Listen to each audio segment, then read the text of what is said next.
الحمد لله رب العالمين والصلاة والسلام على رسوله الأمين وعلى آله وصحبه أجمعين أما بعد.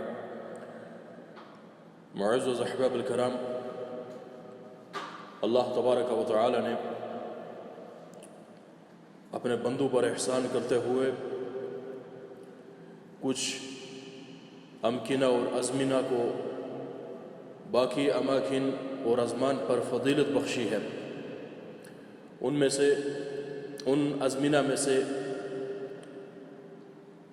اشہر الحرم ہے کہ وہ حرمت والے مہینے ہیں کہ جن کو اللہ تبارک و تعالی نے باقی تمام اشہر سے ممیز کیا ہے، اور اللہ کی معصیت، نافرمانی، اثم، فسق و فجور پورے سال کے تمام مہینوں میں وہ جرم ہے، قبیح ہے، اللہ کی معصیت ہے، نافرمانی ہے. لیکن اشہر الحرم میں وہ اس کی اسم کی زیادہ تاکید وارد ہوئی ہے کہ وہ زیادہ اللہ تبارک و تعالیٰ کے ہاں جرم قرار پاتا ہے.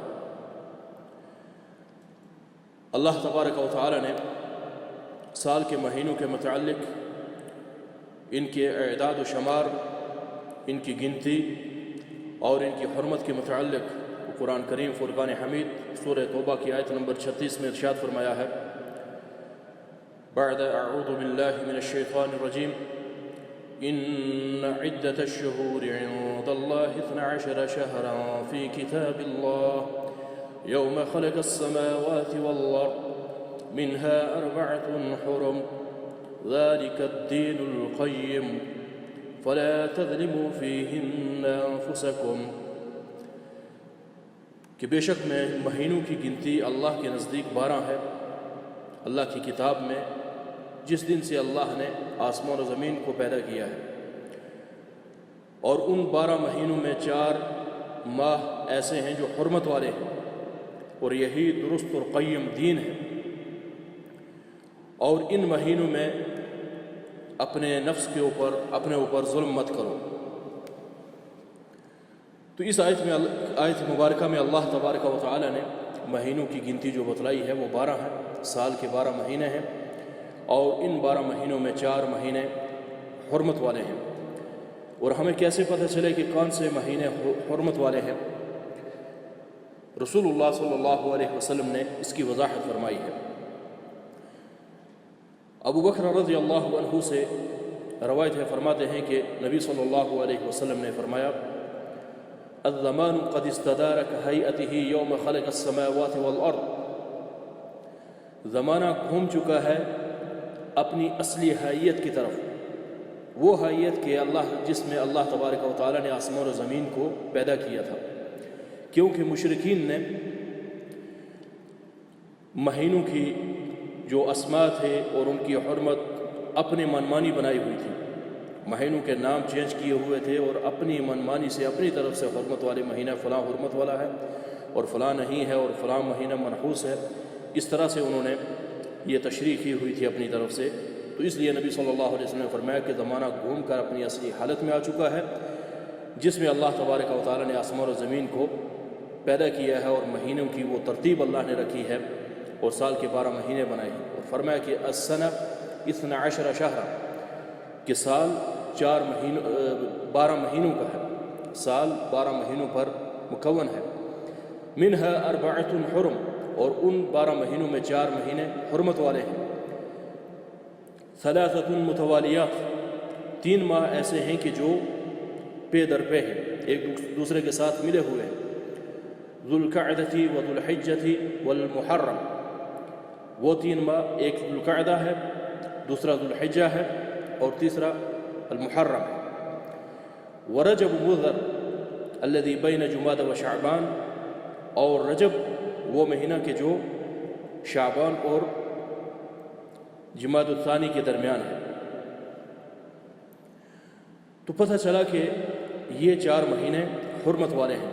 اور ان میں سے جو کہ تقویم عمری ہے کہ سال محرم الحرام سے مسلمانوں کی ابتدا ہوتا ہے. عمر بن خطاب رضی اللہ عنہ کی جو تقویم ہے سنوی، تو اس میں محرم الحرام سال کا پہلا مہینہ ہے، اسلامی سال کا پہلا مہینہ مانا جاتا ہے۔ تو یہ مہینہ اللہ تبارک و تعالی نے ہمیں اس کی نعمت سے نوازا ہے، اور یہ بھی ان حرمت والے مہینوں میں سے ہے، اور اس مہینے کو بھی جس طرح حرمت والے مہینے کو امتیاز ہے باقی اشہر پر، اس کو بھی ہے، اور اس میں سوا صیام کے اور کسی اور کوئی چیز ایسی زائد نہیں ہے، سوا صیام کے کوئی ایسی زائد چیز نہیں ہے کہ جو مشروع، جیسے جلسے جلوس کرنا اور مختلف قسم کی واویلا مچانا اور بدعات اور اس طرح کے خرافات کو ہوا دینا، ترویج کرنا، یہ چیزیں درست نہیں ہیں، ان کا تعلق اسلام سے یا اس مہینے سے نہیں ہے۔ اس مہینے سے جس چیز کا تعلق ہے وہ نفلی صیام ہے۔ رسول اللہ صلی اللہ علیہ وسلم نے اس کی بھی وضاحت فرمائی ہے۔ صحیح مسلم میں حدیث ہے، ابو ہریرہ رضی اللہ عنہ ارشاد فرماتے ہیں کہ رسول اللہ صلی اللہ علیہ وسلم نے فرمایا، افضل الصیام بعد رمضان شہر اللہ المحرم، کہ رمضان کے بعد سب سے افضل جو روزے ہیں وہ اللہ کے ماہ محرم کے روزے ہیں۔ تو اس سے پتہ چلتا ہے کہ رمضان کے روزوں کے بعد سب سے بڑی جس مہینے کے روزوں کو فضیلت ہے وہ رمضان کے بعد محرم الحرام کے روزے ہیں۔ اور پھر اسی طرح محرم الحرام کے روزوں میں بھی جو 9 ذی الحجہ کی یا 10 ذی الحجہ کی جو تخصیص وارد ہوئی ہے، جس طرح کہ رسول اللہ صلی اللہ علیہ وسلم مدینہ جب تشریف لے گئے تو وہاں دیکھا یہود و نصارہ یہودی روزہ رکھتے تھے۔ تو نبی علیہ الصلوۃ والسلام نے جب پوچھا کہ یہ روزہ کیوں رکھتے ہیں، تو انہوں نے کہا کہ ہم موسیٰ علیہ الصلوۃ والسلام کی نجات کی خوشی، یا موسیٰ علیہ الصلوۃ والسلام کو جب فرعون سے نجات ملی تو شکراً للہ، اللہ کا شکر ادا کرتے ہوئے ہم یہ روزہ رکھ رہے ہیں۔ تو آپ علیہ الصلوۃ والسلام نے فرمایا کہ ہم تو اس کے زیادہ حقدار ہیں کہ ہم یہ روزہ رکھیں، موسیٰ کے زیادہ حقدار ہیں ہم تم سے۔ انہوں نے تو موسیٰ علیہ الصلوۃ والسلام کی شریعت میں تحریف و تبدل و تغیر کر دیا، لیکن ہم زیادہ حقدار ہیں، مسلمان زیادہ حقدار ہیں موسیٰ علیہ السلام کی اس اتباع کے۔ تو آپ علیہ الصلوۃ والسلام نے حکم دیا کہ کوئی بھی شخص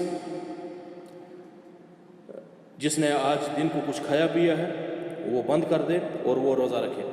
تو چنانچہ پہلا مرحلہ جو تھا روزے کی، پھر نبی صلی اللہ علیہ وسلم نے حکم دیا ہے اس دن روزہ رکھنے کا، یہودیوں کی مخالفت کرتے ہوئے، عاشوراء کے دن۔ پھر دوسرا مرحلہ کہ رمضان کے روزے جب فرض ہوئے تو رسول اللہ صلی اللہ علیہ وسلم نے کو پھر اختیار دیا ہے عاشوراء کے روزے کا۔ پھر اللہ کے رسول صلی اللہ علیہ وسلم نے اختیار دیا ہے کہ جو چاہے رکھے، جو نہ چاہے نہ بھی رکھے، یعنی وہ جو حکم وجوبی تھا وہ ختم ہو گیا، اب اختیار ہے کہ جو چاہے تو رکھے، جو چاہے نہ رکھے، جب رمضان کے روزے فرض ہوئے۔ پھر اس کے بعد تیسرا مرحلہ جو ہے یوم عاشوراء یا تاسوعاء کے روزے کا، وہ یہ ہے کہ رسول اللہ صلی اللہ علیہ وسلم نے پھر دریافت کیا ایک یہودی سے، پتہ چلا کہ وہ اس پر یوم عاشوراء کا روزہ رکھتے ہیں۔ عبداللہ بن عباس رضی اللہ عنہ کی حدیث ہے صحیح مسلم میں۔ تو آپ علیہ الصلوۃ والسلام نے یہ فرمایا کہ اگر میں زندہ رہا اگلے سال تو میں تاسع کا روزہ رکھوں گا، اگر میں زندہ رہا لا اصومن التاسع، تو میں 9 محرم کا روزہ رکھوں گا۔ تو یہ رمضان اس عاشوراء کے روزے کے چند 3 مراحل ہیں جو کہ رسول اللہ صلی اللہ علیہ وسلم سے بخاری، مسلم اور دیگر سنن و جوامع کتب میں ملتے ہیں احادیث کی کتابوں میں۔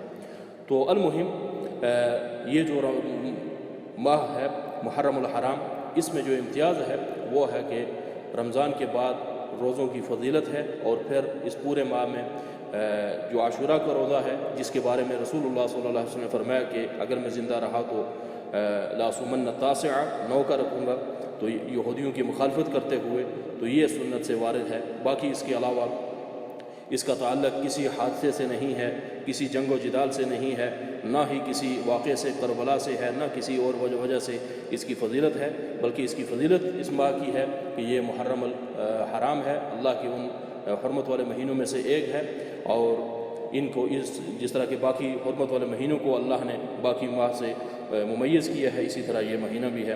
اللہ تعالیٰ سے دعا ہے کہ اللہ تبارک و تعالیٰ ہمیں اس پر عمل کرنے کی توفیق دے، صیام و قیام اور اللہ کی حرمت کی وہ جو حدود ہیں ان کی پامالی سے اللہ تبارک و تعالی ہمیں محفوظ رکھے۔ وآخر دعوانا ان الحمد للہ رب العالمین، والسلام علیکم ورحمۃ اللہ۔